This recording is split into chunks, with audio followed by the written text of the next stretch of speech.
안녕하세요. 인제대학교 디지털학노와 헬스케어학과의 겸임교수라고 있는 박주영입니다.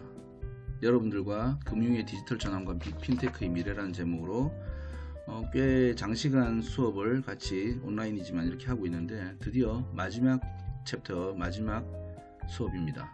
자, 잘 마지막까지 끝까지 원래 유종의 미라는 게 있죠. 한번 잘 들어봅시다. 우린 크게 두 가지의 챕터로 나눠서 계속 강의를 했었어요. 그 두 번째 핀테크의 미래에 대한 부분에서 네 가지의 챕터 중에서 플랫폼 독점의 시대에 대해서 마무리를 하고 있습니다. 플랫폼 독점의 시대도 세 가지의 챕터가 있었어요. 그래서 마지막에 모든 걸 바꿀 때까지라는 좀 미래지향적인 뭔가 얘기가 있는 것 같아요. 자, 이 부분은 어떻게 되느냐? 달나라 여행 광고와 모든 것을 다 가진 플랫폼이 가능할까 하는 어떤 여러 가지 의미를 내포하고 있는 얘기로 끝을 내고 합니다. 자, 그러면 이제 달나라 여행 광고에 대해서 한번 얘기를 해볼게요. 자, 저는 개인적으로 호감이 있어가지고 핀테크 강의 때 활용하는 토스의 광고가 있습니다. 영화배우 원빈 씨의 목소리로, 지금 소리가 좀 들리시는 분이 원빈 씨 목소리가 들리는데, 이 광고는 시작하면서 달을 더 자세히 보기 위해 모두가 망원경에만 집중할 때 달에 직접 가는 것을 목표로 하는 사람들이 있었다라는 카피로 시작합니다. 이 광고는 사실 한 번만 보면 무슨 말 하는지 잘 이해가 안 됩니다. 뭐지?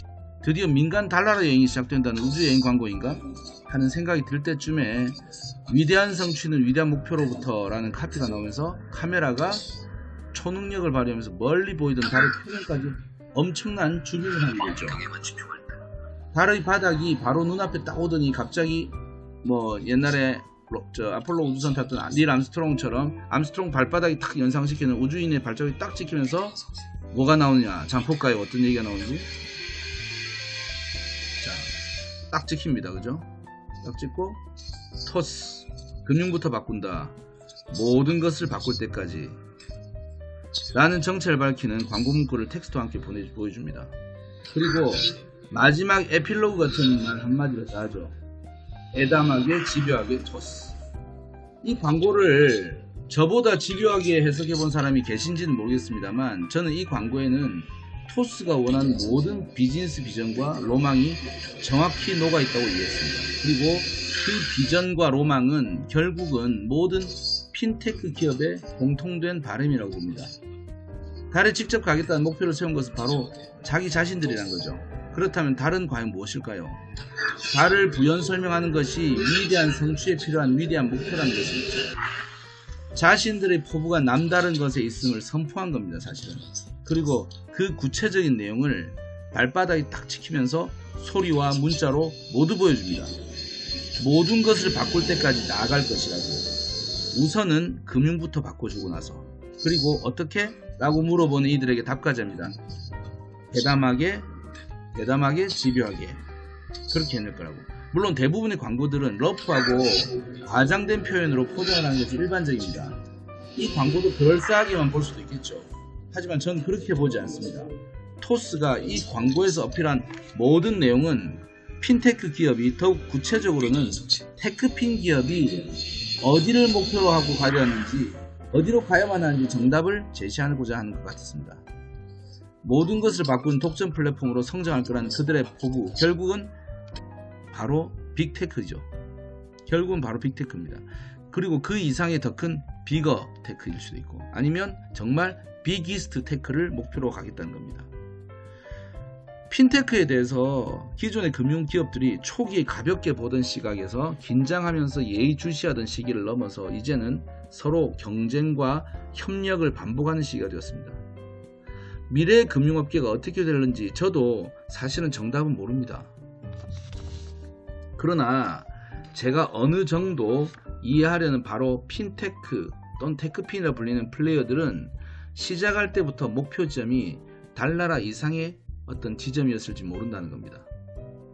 기존의 금융권이 누렸던 오랜 기간의 여유로운 기득권이 그런 새로운 목표를 재설정하기는 쉽지 않을 것으로 보기 때문에 어쩌면 기존 금융권하고 핀테크 또는 테크핀의 기업하고의 경쟁이 새로운 플레이어들에게 더 유리하지 않을까 하는 생각도 감히 한번 해봅니다. 자, 모든 것을 다 가진 플랫폼이 과연 가능할까? 참 어려운 얘기입니다. 그죠? 한번 해볼게요. 빅테크란 이름으로 거론되는 대형 플랫폼 기반의 금융 서비스 업체를 상상해 보시면 사실 흔하게 이뤄낼 수 있는 목표는 절대 아닙니다. 이미 그 단계까지 달성된 플랫폼 기업들은 좀 다르겠지만 새롭게 등장한 플레이어들이 그들과의 경쟁에서 어디까지 버텨낼 수 있을까를 생각하면 쉽지 않을 것도 같습니다. 거기에다가 기존 금융권들은 쉽게 경쟁할 수 있는 그런 규모들인가요? 더욱 어려운 상대일 수도 있습니다. 장난 아니죠, 우리도. 그렇다면 앞으로 어떤 금융 비즈니스의 플레이어들이 살아남는 시장이 될 수 있을까 하는 고민을 잠시 해봅니다. 중국의 전국시대라고 있었죠. 춘추 전국시대 중에 전국시대. 그때 있었던 외교 전략 중에서 합종연횡, 합종과 연횡이라는 말이 있었습니다. 중국 역사서 좋아하시는 분들은 들어봤을 텐데 간단하게 속뜻을 좀 알아보자면 약자들끼리 힘을 합쳐서 강자한테 대항하는 것을 바로 합종이라고 하는 거고요. 약자들이 모두 나란히 서서 강자하고 화친을 맺고 섬기는 것을 연횡이라고 합니다. 저는 금융 플랫폼의 미래의 모습을 합종과 연횡의 전략으로 상상을 좀 해봅니다.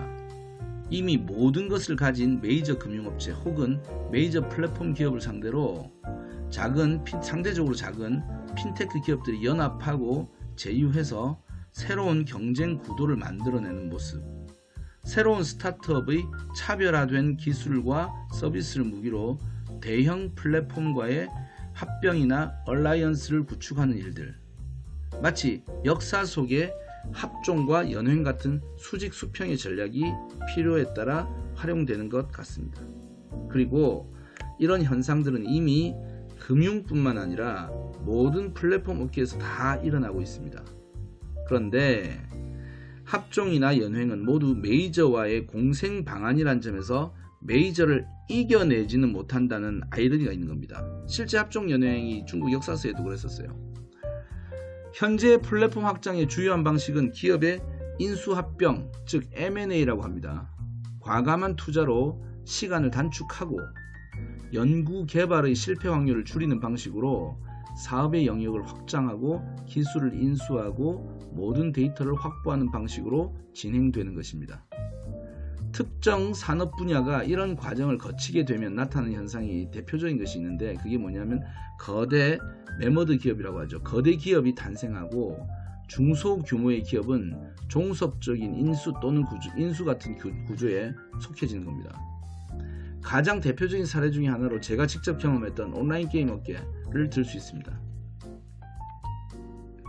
2000년대 중후반까지 국내에는 중소 게임 업체가 셀 수 없을 만큼 많았습니다. 그러나 수많은 중소 게임 기업들은 대형 메이저 기업들의 공격적인 M&A 전략에 의해서 인수가 되거나 종속된 형태로 전락을 했고 어떤 형태로든지 간에 메이저 기업의 컨트롤 범위에 묶이게 되었던 겁니다. 이런 영향 속에서 가장 두드러진 현상은 새로운 스타트업이 시작되기 어려운 시장 상황이 된다는 겁니다. 제가 이거 예전에 과거에 제 개인적인 글로 좀 얘기하면 제가 한 2000년대 중반쯤에 운이 좋게도 제가 하던 사업이 좀 잘 돼가지고 언론에 인터뷰를 굉장히 많이 하게 됐어요. 그때 저는 약간 중간 정도 사이즈의 회사, 게임 회사에 경영을 맡고 있었는데 제가 경영을 맡던 회사의 모 회사도 상장 기업이었고요. 근데 그때 기자분들이 저한테 괜히 뭐 제가 아는 것도 많이 없는데 많이 질문을 하셨어요. 앞으로 게임 업계 어떻게 되겠냐고. 그때 제가 입버릇처럼 했습니다. 아마 시간이 한 10년쯤 지나면 작은 회사들이 버티기 힘들 거다. 그때 저는 이제 경험적으로 알게 된 건데 그런 인수와 합병과 뭐 이런 것들이 막 일어나다 보면 작은 회사들은 결국엔 나중에 소재로 사용되기 때문에 그리고 나중에 그게 대형으로 재편이 되고 나면 대형 기업으로 재편이 되고 나면 작은 회사들이 시작을 하기가 힘듭니다. 특히 한국 같은 곳에서.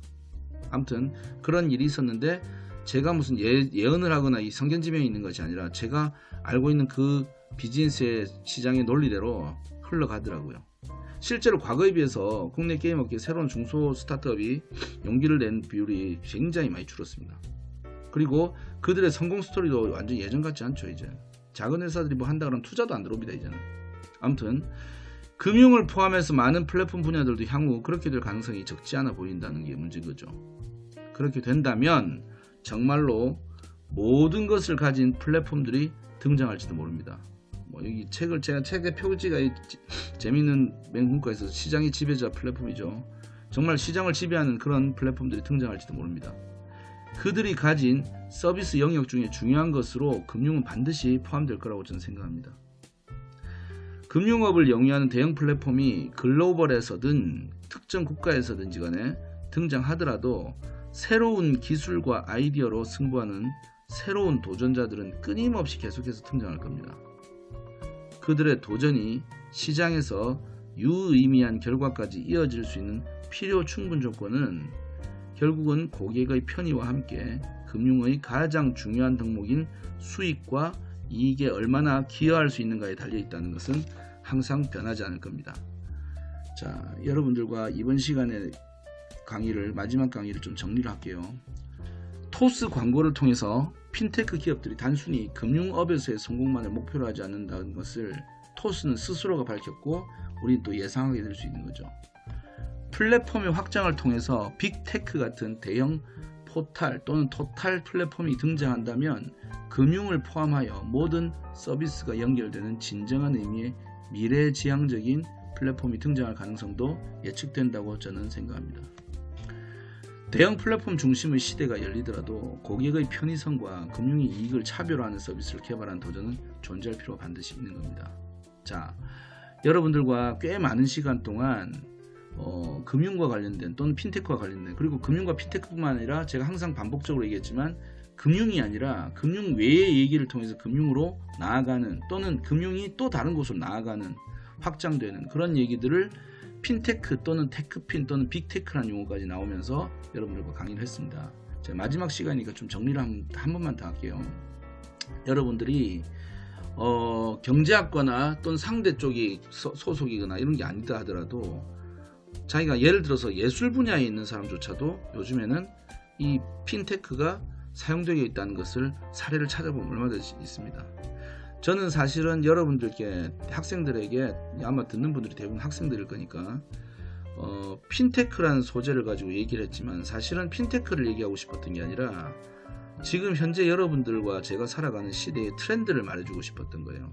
그거를 핀테크라는 소재를 통해서 말씀드린 이유는 핀테크야말로 거의 모든 분야의 소스들을 다 가지고 얘기를 하고 준비를 하고 사업을 하고 플레이를 할 수 있고 출구가 확장되어가는 그런 분야라는 걸 제가 좀 경험적으로 알기 때문에 굳이 핀테크라는 소재를 썼습니다만, 여러분들은 이걸 통해서 제 강의를 만약에 한 분이라도 열심히 처음부터 끝까지 들은 분이 계시다면 핀테크를 핀테크로만 이해하지 마시고 본인이 하는 일에 접목해서 반드시 좋은 기회를 만드는데 사용되어지기를 간곡히 바라면서 모든 강의를 이제 마치겠습니다.